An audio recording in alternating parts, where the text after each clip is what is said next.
Hello, and welcome to President Pat's podcast at North Shore Community College. I'm Dr. Pat Gentili, proud president of North Shore Community College in Massachusetts. Today's podcast is about a very festive time of the year at the college. Arts in April is an annual celebration organized by the Arts and Culture Committee at North Shore. Faculty and staff host arts-related events over several weeks of the month, all of which are free and open to the public. One of my most favorite events is the Student Performing Arts Production. My family and I always attend, and it's great to see our talented students and staff display their creative selves. This April's production will be William Shakespeare, The Taming of the Shrew. As my guest today, I have Matthew Woods, who's the Performing Arts Coordinator, and three of our North Shore Community College student stars of the production. Carolyn Forbes, who will be playing Katharina, the Shrew. We have Elvis Motos, who will be portraying Petruchio, the Tamer. And we have Tim Serino, who will play the young lover Lucentio. In addition, both Tim and Carolyn are also helping out as production directing assistants, so they're doing double duty. Triple duty. Triple duty. Uh-oh. They're busy then. And Matthew also instructs the college's Acting Through Performance and Production course. So I want to say welcome to all of our guests.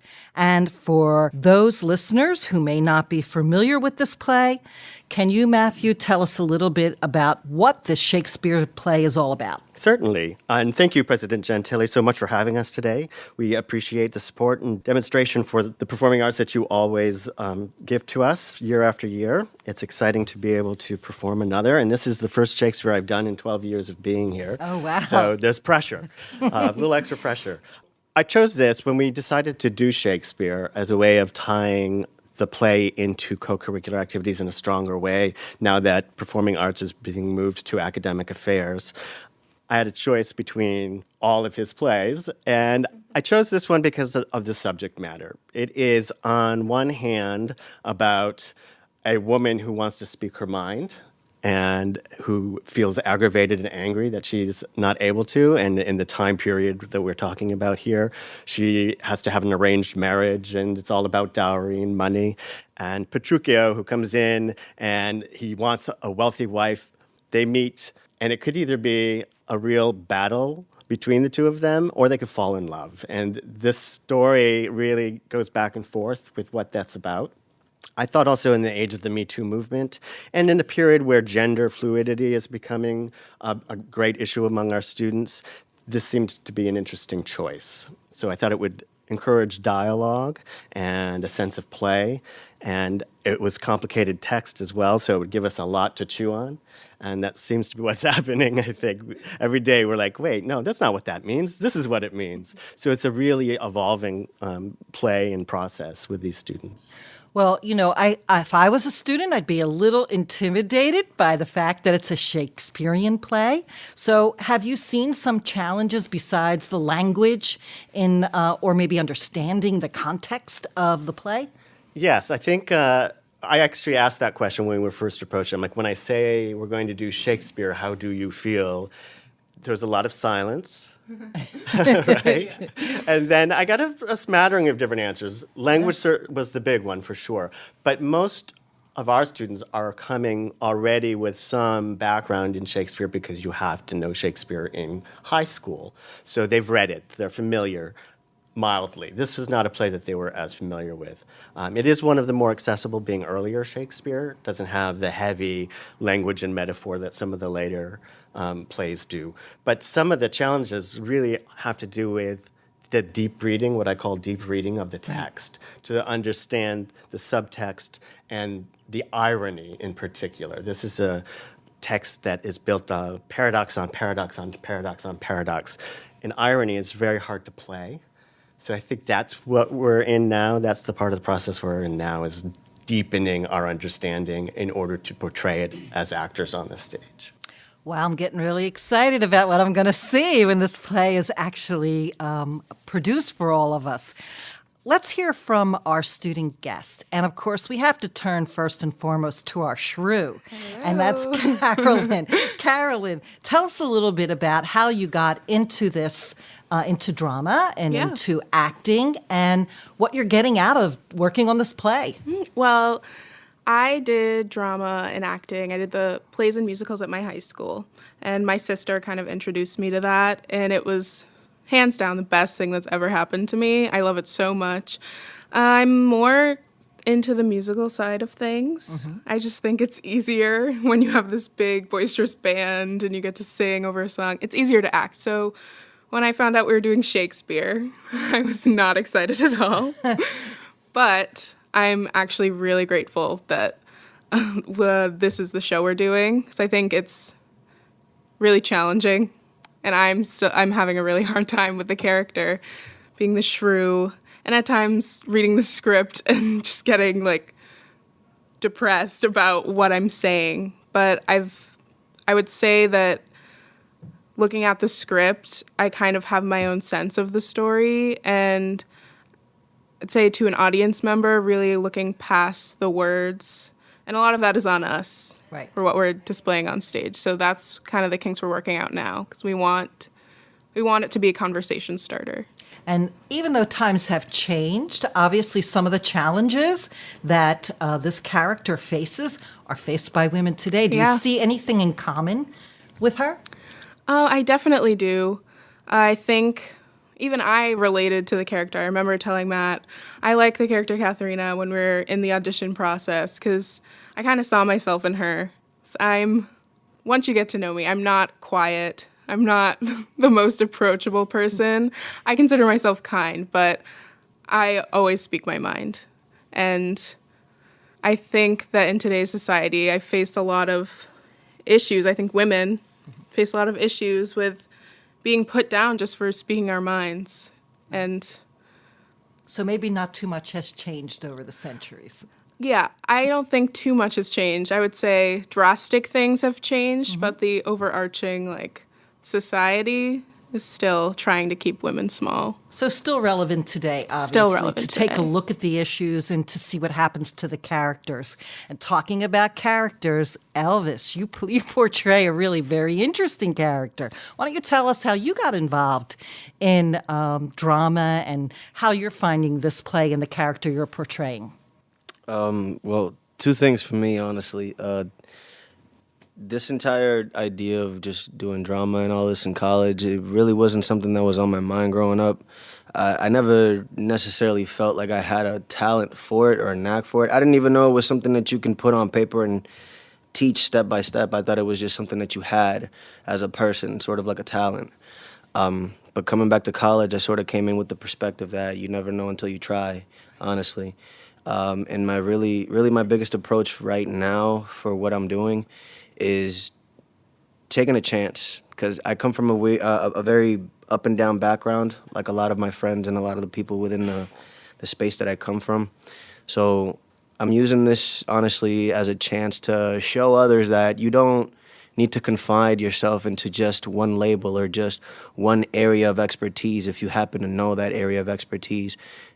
Jump into something different that opens up your mind and your thought process, and it challenges your ideas and the way that you do things, because ultimately your growth, you're never really going to know and understand it to its fullest if you don't go and do things that are even questioning you in the mind. So it's silly in a way to think, hey, I'm going to be an actor. I haven't really gone off and told anybody that this is what I'm doing in school right now. But what I'm going to find out, because hopefully so. Your name's going to be on the playbill. So what I'm doing, in a sense, is I'm sort of making myself an example that, look, if you put your mind to it and you actually apply yourself and you work along the people that want to help you, you can make anything happen, and you don't have to be from somewhere or somewhere specific or look a certain way to do things like this, where dreams are just an idea or a facade. This can be a reality for just about anybody who wants it, and hopefully I'll be able to bring that forth. Well, I think that's a great way to look at new experiences and to jump into something that might be a little scary, might be a little challenging, and hopefully at college you can experience those things. So I'm really glad you took the jump, and I'm really excited about watching what happens when I come and attend the play. So why don't we turn to our third student who's here, our actor, and this is Tim Serino. Do you want to tell us a little bit about how you got into this, into drama and acting, and what you're getting out of this play? Sure. So I actually got into drama in high school as well. My junior year, my brother dragged me in because he was an incoming freshman. I started out just, crew. I did music for the METG State Festival. Eventually getting into ensemble, then cast, then directing, all while helping out fiddle with lights, sound. I was basically a all around, Wow. stage guy. Yeah. And I just fell in love with it. But I was a band kid, and I was the band president my senior year. I never thought about doing drama, and I realized my senior year, along with music, I want to do this in my life. I just love it. And I came into college. I took a drama class, and he told me about halfway through the semester, hey, there's somebody who's going to be starting a production next semester. You should, I'll give him your email and get in contact. And I was like, oh my gosh, I'm a college play? No way. So I sent Matt an email, and I was so nervous. I was like, I have 4 monologues prepared for you. Comedy, drama. I have, classical and more modern stuff. And he goes, I have monologues. Don't worry about it. And I go, okay, let's relax. Showed up, and he was very inviting. And with the whole entire cast and crew, Elvis was there at my audition, helped me out, he helped me relax. And I just really loved the whole idea of Shakespeare, and I think it is very, very relevant, especially this time, as we talked about earlier. But I'm very happy and proud to be a part of this production, because I feel like it's very important to at least do a Shakespearean play once. Yeah, you can't actually, if you're interested in performance, you're going to have to do Shakespeare at some point. So. Right. Well, I can hear your passion, Tim, and I think it's wonderful that you're doing something that you love. And finding that in life is part of the experience of college as well.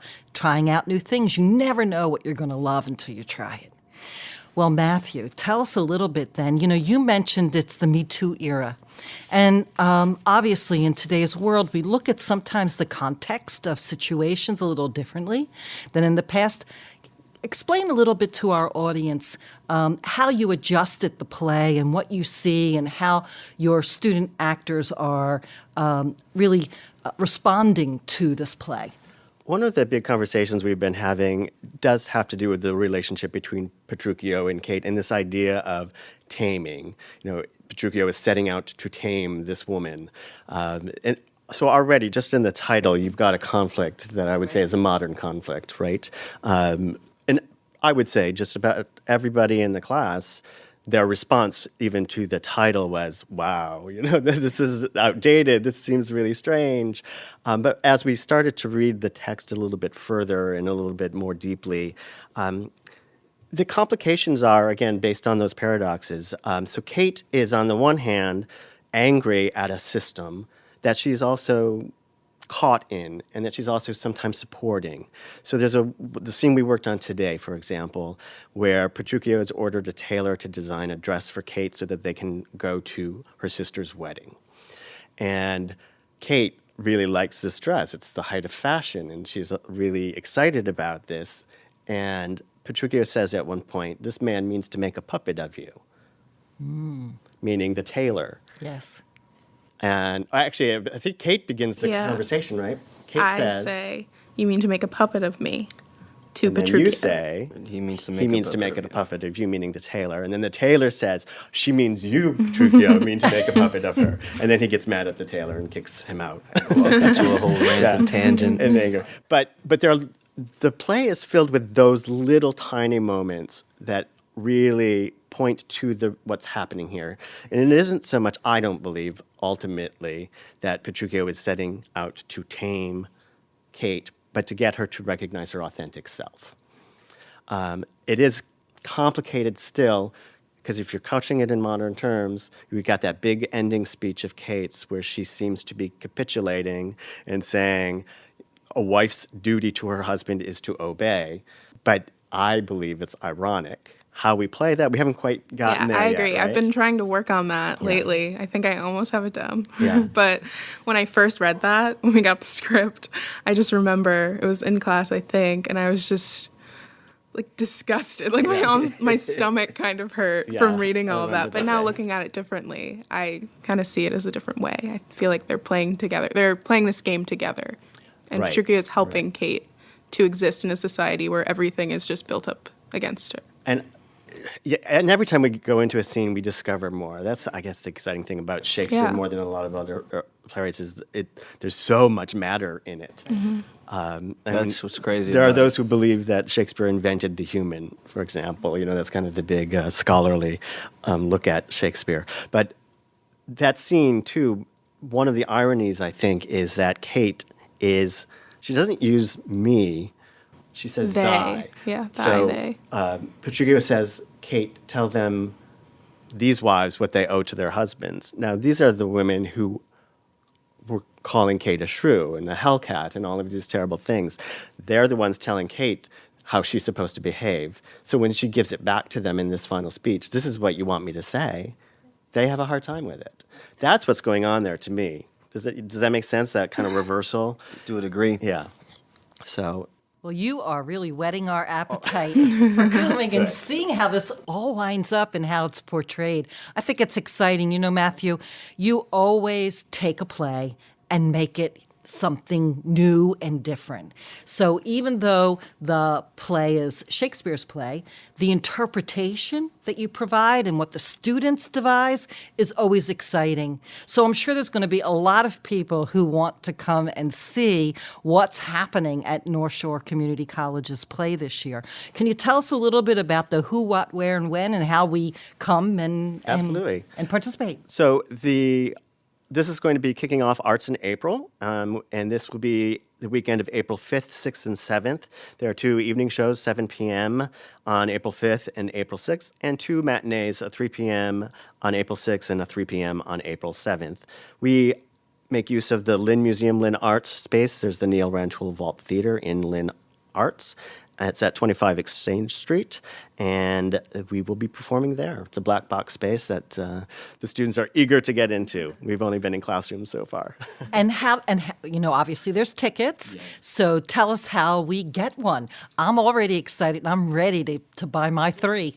Right. So you want to go onto the eventbrite.com website, and we have a page on there. You can just type in the search engine Taming of the Shrew, and it will appear.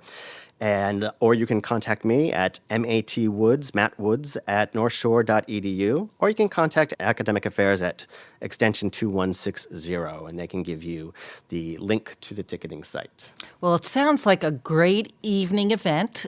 People think about going out to dinner and then going to see a wonderful play, or I like the matinees, so I take my grandson, who has enjoyed every single play that he's gone to at North Shore Community College. So it reaches lots of audience, and I hope people really think about coming and supporting the play, supporting the students. I can vouch to everyone listening that these are high quality, and you'll really enjoy it coming to the play. So I want to thank you all for coming and sharing some of your time, being part of this podcast. I know it will be a stellar production. This is Dr. Pat Gentili, president of North Shore Community College. I hope you learned something useful listening to President Pat's podcast. Until next time, ciao.